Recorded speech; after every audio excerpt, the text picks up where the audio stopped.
Só a gente cortou bruscamente o outro antigo vídeo, mas a gente está continuando aqui, tá? É o amadorismo mesmo, mas a gente está passando material de qualidade. É amadora a edição do vídeo, mas a qualidade aí é profissional, profissionalíssima. Então continua pra gente aí falando essa questão do Islã, né? O Islã e o cristianismo no Egito Cópta. Os muçulmanos pediram três coisas dos cristãos. Uma renúncia explícita à vida do poder, à vida militar. Né? Os cristãos tiveram que desmobilizar suas milícias, os seus exércitos. Né? Isso a longo prazo foi muito problemático, porque eles se entregaram nas mãos de um estado policial muçulmano, mas no longo prazo. Manter as suas atividades pastorais voltadas para o interior da comunidade, então renunciar ao imperativo missionário diante do mundo muçulmano. Então vieram levas de cabilas árabes, de grupos árabes, foram sedentarizados, trazidos do deserto iemenita, do deserto sírio, depois do Maghreb islamizado, porque o Islã se voltava principalmente para pregação para grupos pagãos nômades. E esses grupos foram sedentarizados, instalados como camponeses nas margens do Nilo, junto com os camponeses coptas. Então os coptas estavam proibidos de se dirigir a esses novos vizinhos. Né? Isso era uma segunda. As atividades pastorais tinham que se manter discretas e internas. Por exemplo, os coptas, com o tempo, perderam o direito de usar cruzes em cima das igrejas, foram proibidos os sinos, pelo menos em algumas ocasiões, né? As procissões foram limitadas, né? As festas as festas que eram públicas foram recolhidas aos pátios das igrejas. Então uma série de atividades, o recrutamento do clero foi restrito, houve uma série de atividades limitadas em função do domínio islâmico. E uma terceira coisa era o imposto capital, né? Que era exigido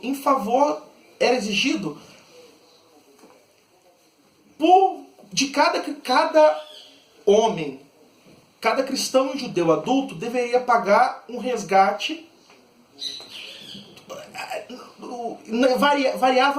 Variou muito na história das relações cristãos e muçulmanos no Egito o quanto era o valor desse resgate. Né? Mas deveria pagar um resgate, a jizia, um imposto capital, em função de não servir ao exército. Porque, em tese, todo muçulmano tinha que estar pronto a defender o Islã. E pensando que não existia no mundo islâmico, né, na verdade não existia nenhuma sociedade pré-moderna, a divisão entre religião e política. Né? Então defender o Islã era defender o Estado Islâmico. Não o Estado Islâmico, mas o califado. Né? Então, quando o Islã era agredido quando o califado era agredido por uma tribo estrangeira, né, os muçulmanos tinham que se mobilizar para defender, imediatamente se mobilizar para defender o Estado. E os cristãos, porque não podiam se mobilizar, tinham que pagar uma espécie de imposto anual para bancar a defesa do Estado muçulmano e a sua defesa. Isso foi uma adaptação do acordo que Muhammad fez em Medina com os judeus, né, e com os escravos dos judeus, que era que enquanto eles iam para a guerra defender o Islã, eles continuavam cuidando das plantações. Aí. Então existia uma divisão, o mundo, a ideia, até a modernidade, nenhuma sociedade antiga pressupôs, ao contrário do que algumas fontes indicam, enfim, parece que nenhuma sociedade antiga, medieval, supôs o completo extermínio de uma outra população. Porque, por exemplo, o mundo islâmico, os muçulmanos não pensam assim, vamos exterminar os cristãos, vamos converter todo mundo. Porque era uma fonte de renda,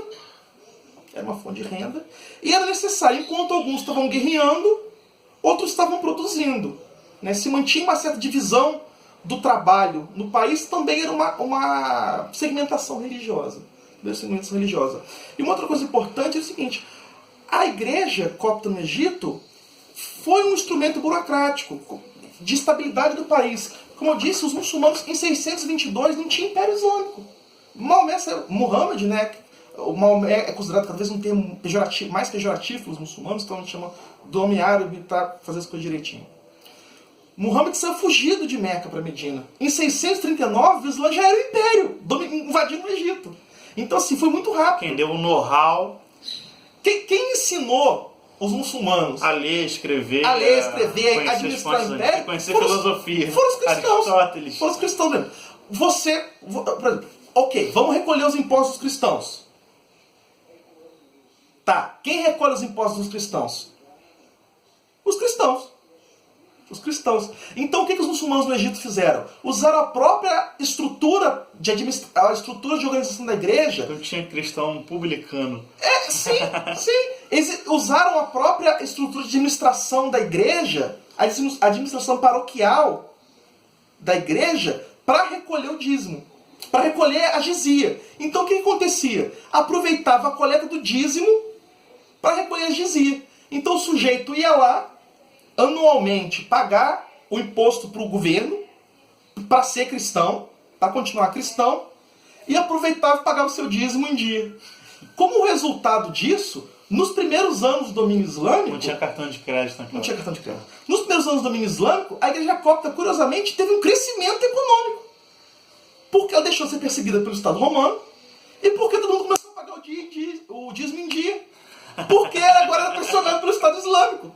Porque se o sujeito não pagasse o dízimo e não pagasse a jizia, o padre ia lá, o bispo ia lá e denunciava para o governante islâmico. Então, assim, era uma composição fantástica, de assim, Então, assim, resumindo, para a gente até terminar essa sessão, essa relação entre Islã e cristão não é uma relação simples, né? Não, é uma relação complicadíssima, que envolvia relações cotidianas complicadas. As pessoas, depois de um tempo, elas começaram a se casar, elas começaram a comer juntas, a ir juntas ao mercado, a conviver. Por exemplo, haviam muitas... Como eu disse, a Virgem Maria é citada muitas vezes no Corão. Jesus é citado muitas vezes no Corão. Então, em algumas festas, por exemplo, nas festas, nos dias que se lembravam alguns dias de comemoração da Virgem Maria ou de Jesus, as mulheres muçulmanas, por exemplo, iam para os mosteiros que lembravam algumas invocações da Virgem Maria ou algumas invocações de Jesus criança. As muçulmanas iam para fazer promessas e pedir para engravidar. Então, é uma relação muito complicada de dia a dia, não era um confronto assim, vamos acabar com a igreja, vamos converter todo mundo. Era uma relação, houveram muitos problemas, houveram muitas violências, houveram muitos mártires, gente foi arrastada pela rua, apanhou. Sim, mas não era uma questão só religiosa, de diferença religiosa, era uma questão complicada, humana, política. Onde tem gente tem problema, tem complexidade. A palavra-chave aqui é complexidade. Era complicado lidar, então, porque é complicado ser gente. Esse mundo oriental, esse mundo cristão, islâmico, é um mundo assim, muito rico de informação. Ele abre a nossa mente para novos paradigmas de pensamento, de questão de identidade, fronteiras étnicas, né? Agora a moda falar de fronteiras étnicas. Até hoje os coptas estão no Egito, até hoje nós temos cerca de 21 milhões, né? O governo egípcio fala entre 8 e 12 milhões. O Conselho Mundial de Igrejas fala entre 16 e 21 milhões. Né? No Egito. Na diáspora não se sabe bem. Mas, por exemplo, os coptas... Que hoje é a grande sede copta na Austrália, né? Nos Estados Unidos. Os coptas são a maior igreja cristã do Oriente Médio. E, recentemente, se vocês observarem, joguem no Google, procurem as últimas notícias sobre os coptas. Vocês vão ver que os coptas, ao mesmo tempo que são atacados por extremistas muçulmanos do Estado Islâmico dentro do Egito, os coptas, por exemplo, inauguraram recentemente, o Egito construiu uma nova cidade, uma espécie de Brasília egípcia no meio do deserto, assim, uma coisa faraônica, sem trocadilho, uma coisa faraônica no meio do deserto. E lá, uma das primeiras coisas a fazer na nova cidade foi inaugurar a maior igreja cristã do Oriente Médio. É mesmo? Uma catedral copta hipermoderna, que é pouco menor do que a Basílica de São Pedro. Que isso? Aonde o presidente participou da inauguração, todas as autoridades muçulmanas do país participaram da inauguração, a Universidade de Al-Azhar, que é uma universidade que foi fundada pelos muçulmanos xiitas, mandou representações, o mundo muçulmano mandou representações, e a consagração de uma igreja cristã do Oriente Médio. E isso pra gente, acho que o maior público aqui do canal é cristão, para que a gente não ache que o Islã é tudo a mesma coisa, tudo igual, sempre onde o Islã chegou o cristianismo acabou, isso é mentira, né? E separar esses grupos radicais que existem na contemporaneidade, Boko Haram, Estado Islâmico, Talibã, né? Separar isso de outras formas de Islã. Né? Todos os cristãos são iguais? Não, existe pentecostal, existe católico, existe bizantino, existe copta. Né? Todo Islã é igual? Também não. Existe o sufi, existe o xiita, existe o sunita. Então, e dentro do... Existem tem maus até uns católicos... neopentecostais lá que ficam... Já viu isso? Eles caindo no chão, falando... Existem maus católicos, bons católicos. Maus pentecostais, bons pentecostais. Maus sunitas, bons sunitas. Exatamente. O Egito é sunita. Mas a história copta, por exemplo, ela vai falar do... Ah, meu Deus, o sujeito que eu falei ontem. Um governador árabe vai falar assim, fulano... Vai falar de um governador, vai falar assim, fulano era um maldito, amava o dinheiro e por isso era tocado por Satanás. Era um governador muçulmano, fala assim, ele era muçulmano, mas era um mau muçulmano, amava o dinheiro, era tocado por Satanás. Um governador. O governador seguinte vai falar assim, fulano era sunita de acordo com a religião, era um impiedoso santo de acordo com o método do Islã. Uma fonte cristã. Então assim, más pessoas, boas pessoas. Então são complexidade. Não pensar que as coisas são simples porque não são. E se tratando de gente, nunca é simples. A coisa é simples só na corrente do WhatsApp, na corrente do Facebook. É sempre a mesma besteira, seja religiosa, política, econômica, né? E o povo está emborrecendo cada vez mais por causa dessas correntes, por causa dessa informação mastigada, montada, construída, maquiada, que não tem a ver com a realidade. E você precisa fugir disso, estudar, né? Então, quero agradecer ao professor Alfredo. Muito obrigado. Foi muito bom estar aqui nessa entrevista. Tem 4 edições, né? Acabou que são 4. E os contatos do professor Alfredo Cruz vão estar aqui na descrição do link, abaixo do vídeo. E eu peço que você curta o vídeo, que você compartilhe. Isso é muito importante para nós, para divulgar o nosso trabalho, para divulgar o trabalho do NECO.